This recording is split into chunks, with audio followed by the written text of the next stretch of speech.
Bookish Blonde. How are you today? Today we are going to talk about my March TBR plans. Now, I haven't wrapped up February, and that's because I'm still finishing up one last book. So that video should be out this weekend, but for today we're going to talk a little bit about March. Now, I already posted my plans for Middle Grade March, so these are books in addition to that. So I might not, chances are I won't get to all of these that I mentioned today because of Middle Grade March, but you know what? I'm feeling pretty ambitious right now. So let's talk. Okay, for the Buzzword-a-thon this month, it is a title with a character's name in the title. So for that, I'm going to do Strange Sally Diamond by Liz Nugent. And I have read Liz Nugent before and enjoyed it, so I'm excited. This one has really high ratings. I've heard a lot of hype. A lot of people seem to love this, so I'm intrigued. It's not too long. It's around 300 pages, so it should not be too long of a read. But in this one, we are following Sally Diamond, and it's 7. She was adopted by a psychiatrist, and she's a very reclusive person. She likes silence versus noise. She likes routine instead of spontaneity. She's just a little bit odd, a little bit different. And what happens at 43, Sally finds the truth coming into sharp focus when her past becomes a headline in the news. And so you kind of start following, I believe there's 2 timelines that you're following, and she starts getting mysterious gifts by someone that keeps calling her Mary. So you kind of just discover what happened to her in the past and who is sending these messages to her. So it sounds really intriguing, and again, it's got high ratings on Goodreads, so I'm excited to pick that one up. The next one I'm anxious to get my hands on is The Unmaking of June Farrow by Adrienne Young. This is such a pretty cover. I love it. This is one of my book of the month books. This one, we are taking place in North Carolina in a small town named Jasper. And in the Farrow women are known for their thriving flower farm and for the mysterious curse that has plagued their family line. The whole town remembers the madness that led to Susanna Farrow's disappearance, leaving her daughter June to be raised by her grandmother and haunted by rumors. So it's been a year since June started seeing and hearing things that aren't there. Faint wind chimes, a voice calling her name, and a mysterious door appearing out of nowhere.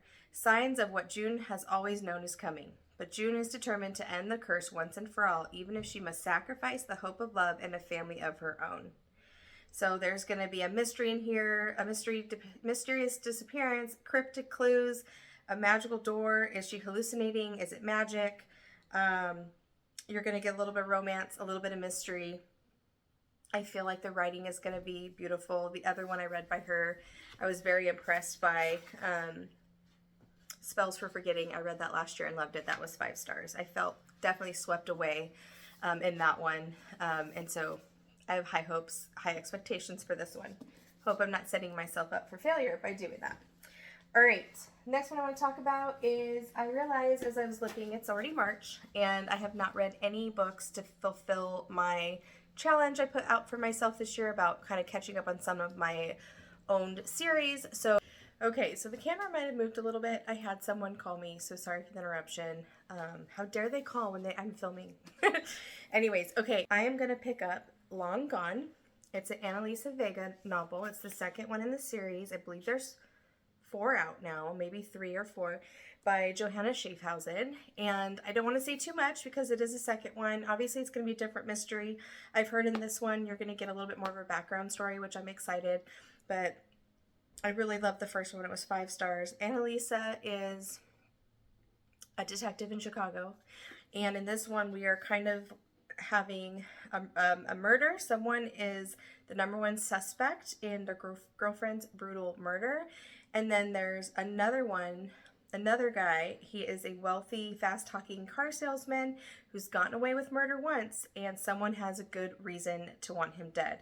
So we kind of mix these stories together. It sounds like this says, because both Hammond and Box have secrets to die for, and if she doesn't untangle them too, Annalisa will be next. So this is a critically acclaimed detective series, and I second that.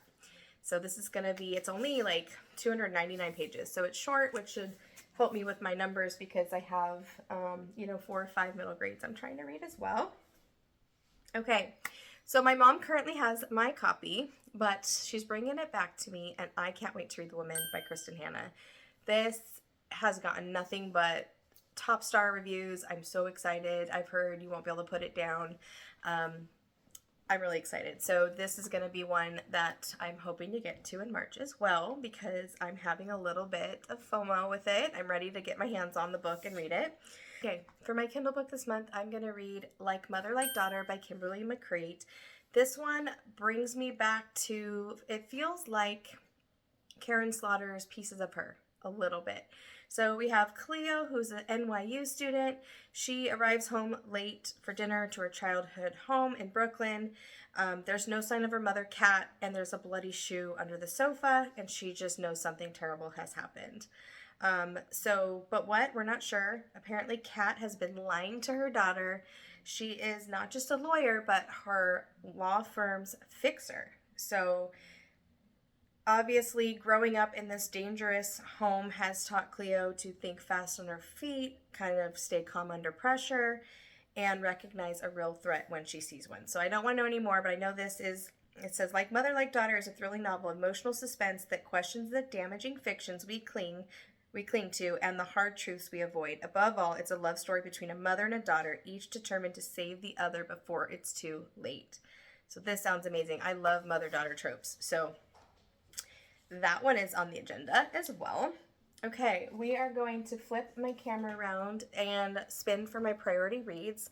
My priority reads choice from February, which is He Will Be My Ruin, is the one I'm still finishing. So hopefully I'll finish that before I have to do my wrap up for you guys for February. But let's go ahead and see what the next spin is going to be. I'm going to flip my camera around. Give me 1 second.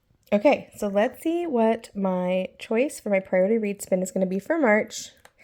The anticipation always kills me. Let's see.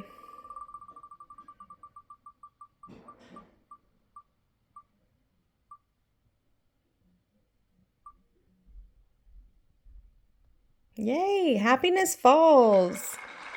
Okay, we have a winner, guys. That is going to be great. I'll put you back on the thing here. So, Happiness Falls is an Angie Kim book, and I actually have it right here. Let me grab it.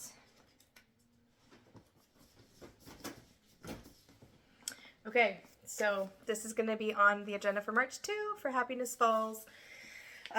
This one we are following a dad that has gone missing, I believe, and the only one that saw what happened is a son that I think has some rare disease where he can't speak. So I loved Miracle Creek by her. I bought this as soon as it came out. I was very excited. Book of the month, authored it. It's got a beautiful cover. So yay! Okay, I'm happy about this one. Happiness Falls. So with the middle grade, it would be 11 books this month. That sounds really ambitious, but middle grade does read fast. And I was able to find 2 of them on audio already. So hey, I'll read what I can, and you guys will just have to see at the end of March what I wrap up. All right, thanks for coming by today and watching my video, and thanks for listening to me share all my March read plans. Happy reading. Bye.